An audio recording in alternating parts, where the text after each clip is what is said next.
having just finished the game, it's kind of hard for me to do a review of Ghost of Tsushima the way I normally do most of my reviews, which is to show off some of the gameplay. Because I did everything. Like, I beat all the Mongols, I liberated the entire island. There's no bad guys really left to fight. I say as some bad guys patrol into me. Well, that's all that problem. So, Ghost of Tsushima is perfectly fine. It's a good game, and one of the best things is you can say, come at me, and 1v1 me bro, to pretty much any encounter. I'm going to screw this one up and talking at the same time.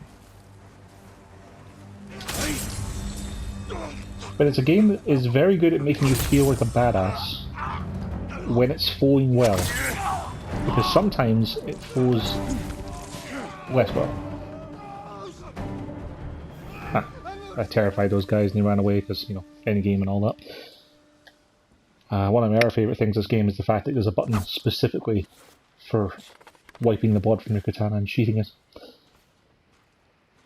As I was saying, the combat in Ghost of Tsushima is normally a lot more prolonged than that, but it's mostly a kind of rhythm thing, where you're kind of trying to parry and dodge attacks, and you have a variety of stances to counter different kinds of enemies.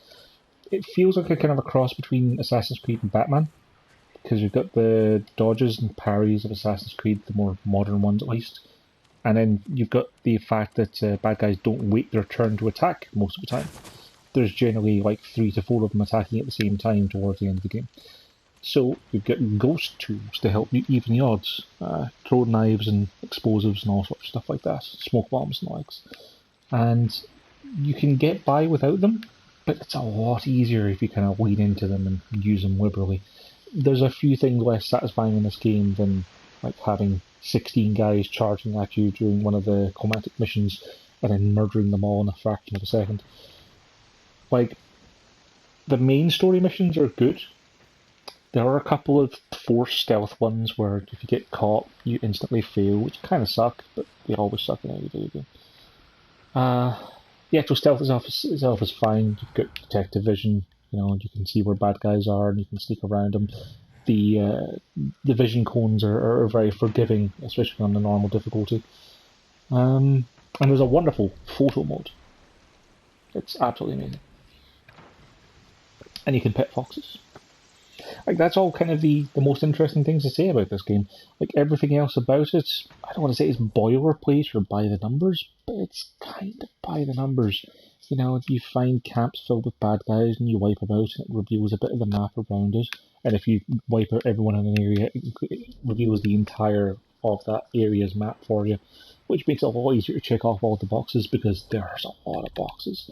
There's vanity gears to find things to personalise your appearance, things to improve your health, your bars, charms to equip, haikus for headbands, foxes to pet being the most important one, which is why I mentioned it twice.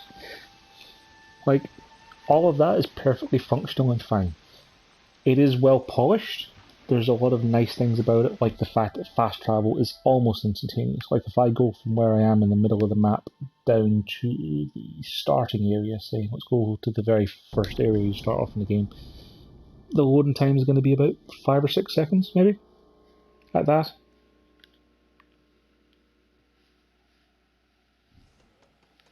Like, the load times for restarting when you die or get caught or whatever for the failed challenges is also very fast, which, considering how lovely this game world is quite a technical feat. There's also a lot of little small things that are very nice, like when you have missions where you have to walk with someone, they walk at your pace. So if you run, they run, if you walk, they walk. Which is a nice change of pace from having to kind of stagger your running to try and keep up with someone without bumping into them, as it is in most of the Assassin's Creed games. I got a good 30 hours out of it. I got the platinum, did everything there is to do. There are new difficulty modes they added as a free patch. There'll probably be a new Game Plus mode down the way. Like, I enjoyed my time with it, and I think there's plenty of value here. Given how much other good stuff there is to play, I'd say you could probably wait on a sale and pick it up. Like, if I had to give it a number, it'd probably be a solid 8, or something like The Last of Us would be a 9. Like, it's fun. It's good, it's just a bit boilerplate is all. Like, all of the side missions in the game pretty much I'd say 98% of them can be summed up as go somewhere to meet someone, find out that some bad guys did something, find the bad guys and murder them. Like, I cannot think off the top of my head of like any side missions that don't involve having to murder a bunch of dudes. Like, even if just been a couple of more kind of investigation-y ones, like tracking people down who'd run off, or, you know, finding people's bodies in the beach to bury and stuff, it just didn't involve combat. Just once or twice would have been nice.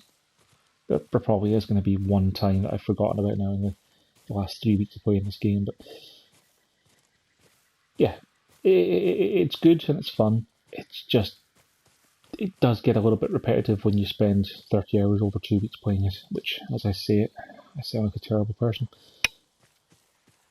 But yeah, I'd say buy it on sale.